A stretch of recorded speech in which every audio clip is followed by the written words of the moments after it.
Hello प्यारे बच्चों, क्या हाल चाल है आपका। आज हम आपके साथ नेक्स्ट टॉपिक डिस्कस करने वाले हैं जो कि है सेल सिग्नलिंग। सेल सिग्नलिंग ये क्या होता है, आपको आपकी स्क्रीन पर नज़र आ रहा होगा। हमने लिखा कि सेल सिग्नलिंग के आगे कि ये है क्या। सेल सिग्नलिंग है getting message from one cell to another. हमारी बॉडी इतनी बड़ी है, हम मल्टी सेलुलर ऑर्गेनिजम्स हैं कि हमारे सेल्स को एक दूसरे तक पैगाम पहुंचाना पड़ता है। ये पैगाम दो तरह से पहुंचाया जाता है। या तो इलेक्ट्रिकल इम्पल्स के ज़रिए पहुंचाया जाता है या किसी केमिकल सिग्नल के ज़रिए पहुंचाया जाता है। अगर ये इलेक्ट्रिकल इम्पल्स के ज़रिए पहुंचाया जा रहा है तो हम इसको इलेक्ट्रिकल कम्युनिकेशन कहते हैं, और अगर केमिकल के ज़रिए पहुंचाया जाता है तो ये केमिकल लाजमी तौर पे कोई ना कोई हार्मोन होता है। अब यहाँ पर आप देखिए कि हमने बात लिखी है कि why do cells need signal. तो हमने कहा कि for appropriate response to their environments. जब आप लिविंग सिस्टम्स की बात करते हैं तो लिविंग सिस्टम को अपने इन्वायरमेंट के साथ हर वक्त इन टच रहना पड़ता है। इन्वायरमेंट के साथ इन टच रहने के लिए उसको रिस्पॉन्ड करना पड़ता है। कोई ऐसी एक्सट्रीम्स आएंगी जिससे उसको दूर भागना होगा, और कुछ ऐसी ऑप्टिमम चीज़ें आएंगी जिसके उसको करीब आना होगा। सो एक लिविंग सिस्टम हमेशा अपने इन्वायरमेंट को रिस्पॉन्ड करता है, और उसके लिए सेल सिग्नलिंग बड़ी इंपॉर्टेंट चीज़ है। अब हमारी बॉडी में ये जो सेल सिग्नलिंग है ये लॉन्ग डिस्टेंस भी हो सकते हैं। ये मैंने उल्टा लिख दिया, फिर मैंने सो लेज़ी कि मैंने उसको सही नहीं किया। लॉन्ग डिस्टेंस के ऊपर अगर सेल सिग्नलिंग हो रही है तो वो वाया ब्लड हो रही होती है। जैसा कि आपका पिट्यूटरी ग्लैंड ADH प्रोड्यूस करता है और ऑल द वे वो बॉडी को ट्रांसफर करके आपके किडनीज तक चले जाता है। आपका पिट्यूटरी ग्लैंड FSH प्रोड्यूस करता है और ऑल द वे वो ब्लड से होता हुआ ओवरीज तक चले जाता है। आपका LH पिट्यूटरी ग्लैंड प्रोड्यूस करता है और वो कहाँ चले जाता है, आपकी ओवरीज तक चले जाता है। So it's a long distance. इसको कैसे मीडिएट किया जा रहा है, इसको हार्मोन्स के ज़रिए मीडिएट किया जा रहा है। और शॉर्ट डिस्टेंसेस भी हो सकते हैं विद इन द सेल, यानी सेल ने बाहर से कोई चीज़ उठाई और साथ ही अपने अंदर प्रोड्यूस करवा ली। सो लॉन्ग डिस्टेंस भी होते हैं और शॉर्ट डिस्टेंसेस भी होते हैं। इसके साथ साथ या आप अपनी स्क्रीन के ऊपर एक देखिए कि हमारे पास सेल सिग्नलिंग के अंदर इलेक्ट्रिकल सिग्नलिंग भी है जो कि इम्पल्स के ज़रिए ट्रांसफ़र होती है, और केमिकल सिग्नलिंग भी है जो हार्मोन्स के ज़रिए ट्रांसफ़र होती है। तो अभी हम इसके ऊपर ज़रा डिटेल्ड बात करते हैं। हमारे पास इन एनी केस जो सेल मेम्ब्रेन होती है वो एक बैरियर के तौर पे काम करती है। ये किस चीज़ की बैरियर के तौर पे काम करती है? अगर आपको याद हो, तुम्हें याद हो कि ना याद हो, कि आपके पास जो ये सेल मेम्ब्रेन होती है प्यारे बच्चों, सेल मेम्ब्रेन है क्या? सेल मेम्ब्रेन फॉस्फोलिपिड की एक बायलेयर होती है। इसके दरमियान में फैटी एसिड की चेन्स होती हैं। आप सोच रहे होंगे कि ये इतनी जल्दी जल्दी सर क्या बनाते जा रहे हैं, तो ये लो फिर अभी आपको लग पता जाएगा।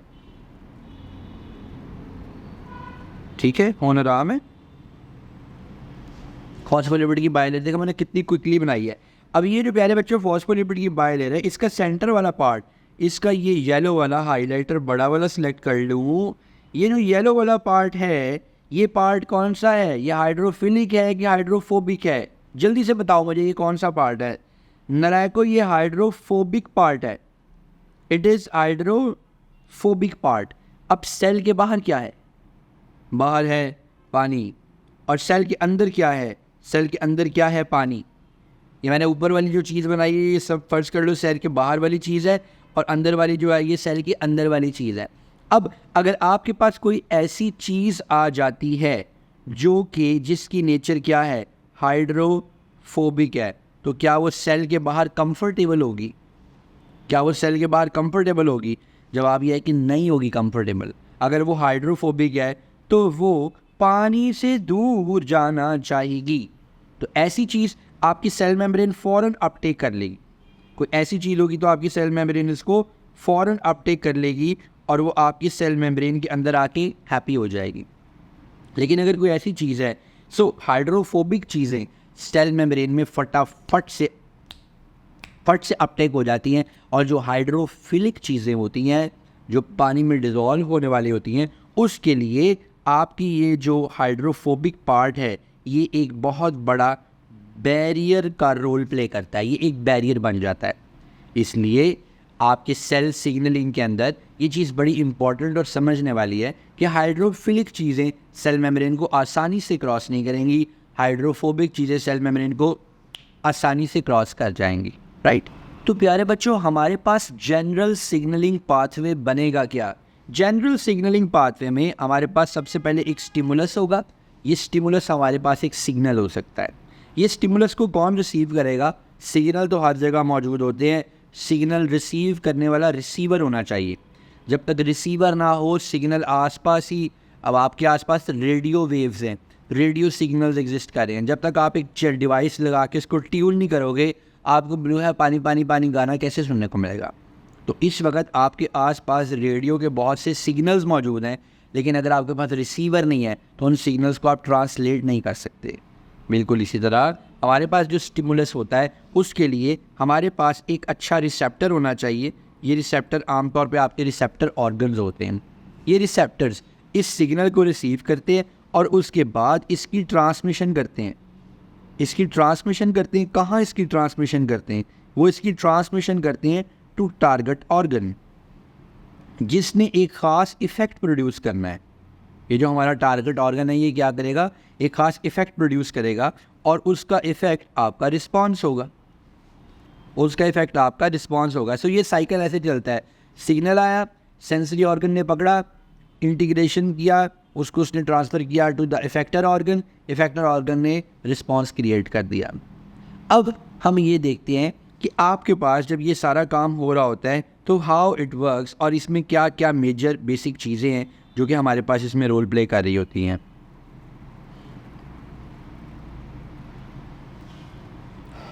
आपको आपकी स्क्रीन पर एक सेल मेम्ब्रेन नज़र आ रही है और आपको ऊपर एक सिग्नल आता हुआ नज़र आ रहा है। ये सिग्नल हमारी बॉडी में, फर्ज कर लो कि ये सिग्नल एक हार्मोन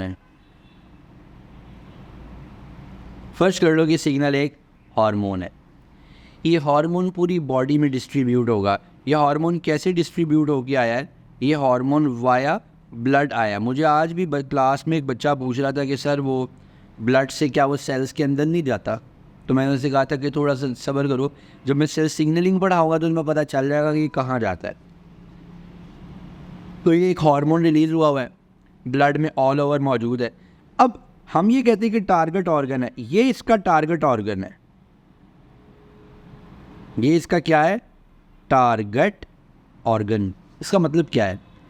ये हार्मोन पूरी बॉडी में डिस्ट्रीब्यूटेड होगा, लेकिन इसका रिसीवर, इसको रिसीव करने वाला चैनल, इसका प्रोटीन रिसेप्टर सिर्फ उसी ऑर्गन पे होगा जो इसका टारगेट ऑर्गन है। ये बॉडी में रिलीज़ हुआ। रिलीज़ होने के बाद यहाँ पे देखो इसकी पर्टिकुलर शेप बनी हुई है इस प्रोटीन रिसेप्टर की। एक पर्टिकुलर शेप है। ये जैसे ही सिग्नल आकर इसके साथ अटैच होगा, इसके पास नीचे एक प्रोटीन मौजूद है जिसका नाम है जी प्रोटीन। जिसका नाम क्या है? जी प्रोटीन। ये जी प्रोटीन हम इसको क्यों कहते हैं? बेटे याद रखो, ये जी प्रोटीन एक नन्ना मुन्ना स्विच होता है। स्विच आपकी बॉडी में एटीपी होता है ना, एडिनोसिन ट्राइफॉस्फेट, इसी तरह हमारी बॉडी में प्यारे बच्चों एक जीटीपी भी होता है। बाद बच्चे परेशान हो जाते हैं कि ये किसको कह रहे हैं सर प्यारे बच्चों, हम तो बिल्कुल भी प्यारे नहीं हैं। बेटा मैं आपको ही कह रहा होता हूँ, मेरे लिए आप प्यारे बच्चे ही हो, ठीक है। कहाँ गया ये?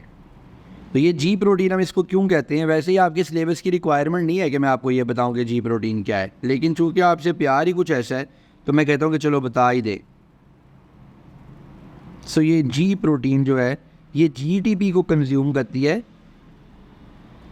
और इसका काम क्या होता है? इसका काम होता है इसने अगले पार्टी को सिग्नल ट्रांसमिट कर देना होता है। यहाँ पर आप देखो एक ऐसा एंजाइम मौजूद है जो कि सेकंड मैसेंजर बनाने के लिए यहाँ पर मौजूद है। ये एक ऐसा एंजाइम है जो यहाँ पर सेकंड मैसेंजर बनाने के लिए बैठा हुआ है। सिग्नल आया, प्रोटीन रिसेप्टर ने सिग्नल को गेट किया, नीचे जी प्रोटीन को कहा कि ओए एक्टिवेशन कराओ। जी प्रोटीन एक स्विच की तरह काम करती है। जी प्रोटीन स्विच ऑन हो गई। जी प्रोटीन ने मेम्ब्रेन के अंदर इम्प्रेगनेटेड एंजाइम को बोला कि तुम एक और सिग्नल प्रोड्यूस करो। और वो एंजाइम क्या प्रोड्यूस कर रहा है, एक सेकेंडरी सिग्नल प्रोड्यूस कर रहा है। इसको क्या बोलते हैं, सेकेंडरी सिग्नल। ये कहाँ है, ये छोटा है, सॉल्युबल है, और ये पूरे के पूरे सेल में फैल जाता है, एम्पलीफाई कर देता है। क्या कर देता है, मेरे हाथ कैमरे से बाहर चले गए, कोई बात है, वापस ले आते। तो ये क्या कर देता है, एम्पलीफाई कर देता है। अब बाहर से एक वीक सिग्नल आया, अंदर उसने एक स्ट्रॉन्ग सिग्नल, लाउड स्पीकर पे उसने आवाज़ मार दी, पसूड़ी बह गई जाए, कोई काम होने लगा है। अब इससे होगा क्या, इससे बेटे कुछ और एंजाइम्स एक्टिवेट होंगे। कुछ जिस चीज़ का सिग्नल आया है, जिस चीज़ का सिग्नल आया है, जो तोहफा सेल के लिए लाया है, उसकी इंफॉर्मेशन को सेल ने अपने साइटोप्लाज्म में फैलाया है। ठीक है जी, वो बता रहा है कि एंजाइम और एंजाइम्स को एक्टिवेट करेगा, और ये और एंजाइम्स क्या करेंगे, कैस्केड क्या होता है, एक एंजाइम ने दूसरे को एक्टिव किया, दूसरे ने तीसरे को एक्टिव किया, तीसरे ने चौथे को एक्टिव किया, और एक रिक्वायर्ड मेटाबोलाइट बना लिया। मेटाबोलाइट क्या होता है, प्रोडक्ट ऑफ मेटाबॉलिज्म। मेटाबॉलिज्म क्या होती है, product of biochemical reactions, right. यानी एनाबॉलिक और कैटाबॉलिक रिएक्शंस को कंबाइन कर लो तो आपके पास जो सम आ रहा है वो क्या है, वो मेटाबॉलिक रिएक्शन है।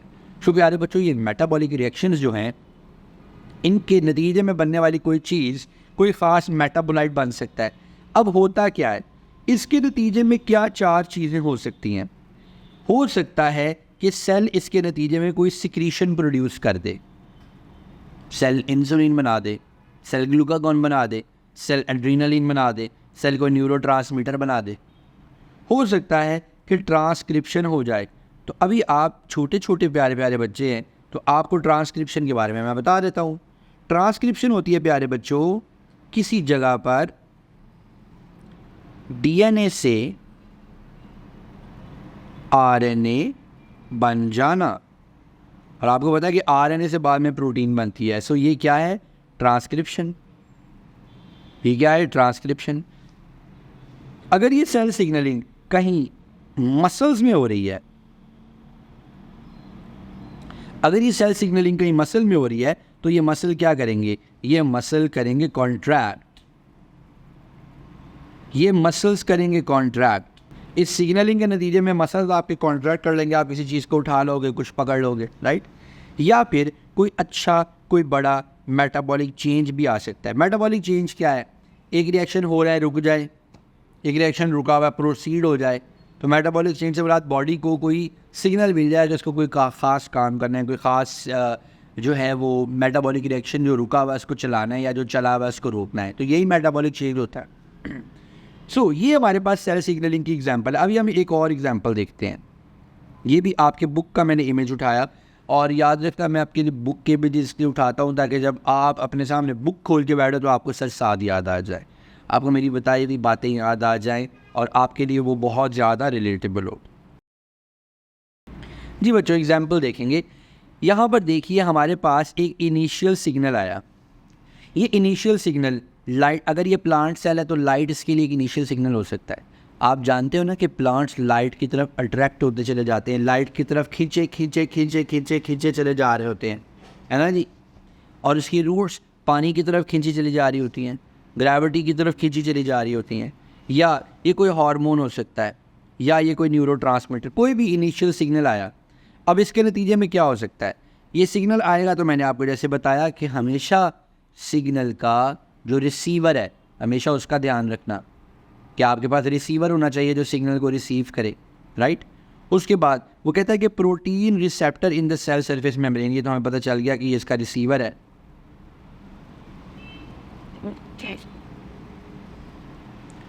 अब ये दो काम हो सकते हैं।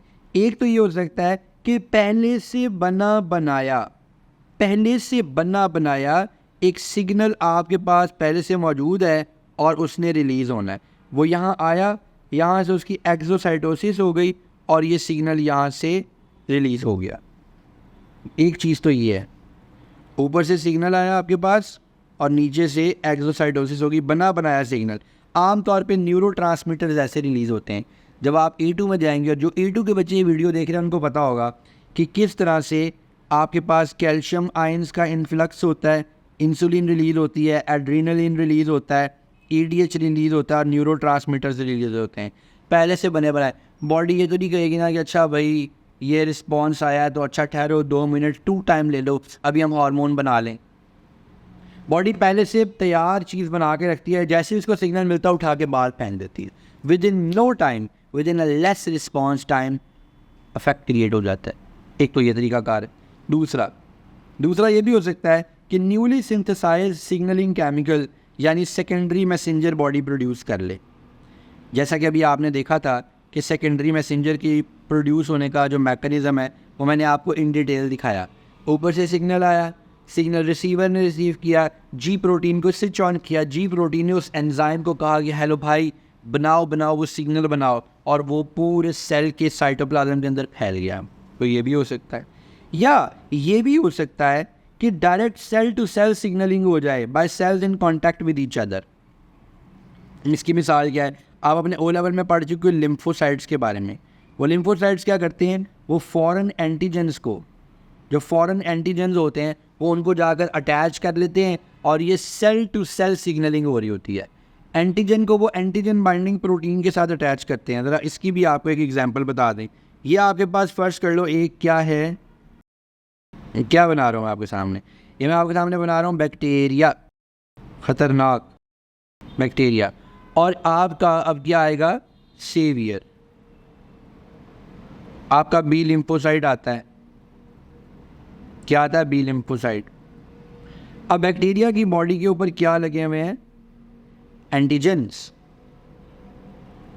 कभी कभी कितनी खूबसूरत ड्राइंग बन जाती है। बैक्टीरिया की बॉडी पर लगे हैं प्यारे बच्चों एंटीजेंस। और ये लिम्फोसाइट के ऊपर क्या है, लिम्फोसाइट के ऊपर है एंटीजन। ये क्या है, बैक्टीरिया। इस बैक्टीरिया के ऊपर क्या लगे हुए हैं, एंटीजेंस। और ये क्या बेटे हमारे पास, ये हमारे पास है लिम्फोसाइट। ये क्या है, लिम्फोसाइट। और लिम्फोसाइट के ऊपर क्या लगी हुई है, एंटीजन बाइंडिंग प्रोटीन्स। अभी एंटीजन बाइंडिंग प्रोटीन आप देखो, एंटीजन के साथ इसकी शेप कॉम्प्लीमेंट्री है। इसकी शेप जो है ये कॉम्प्लीमेंट्री जाएगा, सीधा उसको जाकर बाइंड कर लेगा। और आप जानते हो ना कि फिर बी लिम्फोसाइट क्या करता है, रौला पा देता है। बी लिम्फोसाइट शोर मचा देता है। वो कहता है आओ आओ आओ आओ, टेंशन पड़ी है, प्लाज्मा सेल्स बनाएगा, फैगोसाइट्स को बुलाएगा, एंटीबॉडीज़ बनाएगा और इम्यून रिस्पॉन्स जनरेट करेगा। तो हम जो सेल टू सेल कांटेक्ट की बात कर रहे होते हैं वो यहाँ पे आपको नज़र आ रहा है। और यहाँ एक चुन्ना मुन्ना सा नन्ना सा एक चीज़ लिखी हुई है। वो लिखी हुई है कि अगर ये हाइड्रोफोबिक सिग्नल है, जैसा कि ऑस्ट्रोजन वगैरह है, अगर ये हाइड्रोफोबिक सिग्नल है जैसा कि ऑस्ट्रोजन वगैरह है, तो फिर ये इंट्रा सेलुलर टारगेट्स के ऊपर एज इट इज़ चले जाएगा। इसको रोकने वाला कोई नहीं है। क्यों, ये है हाइड्रोफोबिक, सेल मेम्ब्रेन है हाइड्रोफोबिक, और उसके हाइड्रोफोबिक पार्ट में ये हाइड्रोफोबिक थिंग फटाफट आराम से इनकॉर्पोरेट हो जाती है। सो प्यारे बच्चों, this was all about cell signalling. आपको हमने इसमें जो इम्पोर्टेंट चीज़ें थी सबकी सब समझाई, और आई होप कि आपको इसकी अच्छे से समझ आई होगी। और अगर आपके जहन में कोई भी सवाल है, इसके क्वेश्चन आंसर्स के लिए आप हमारी एप्लीकेशन के ऊपर जाइए, सब्सक्राइब कीजिए। इट्स वेरी वेरी हेल्दी और बहुत ही अफोर्डेबल हमारा प्लेटफॉर्म है स्लेट। आप उस पर जाइए, आप सब्सक्राइब कीजिए और आपको इसके तमाम पास पेपर क्वेश्चंस अवेलेबल हो जाएंगे। अपना बहुत ख्याल रखिए।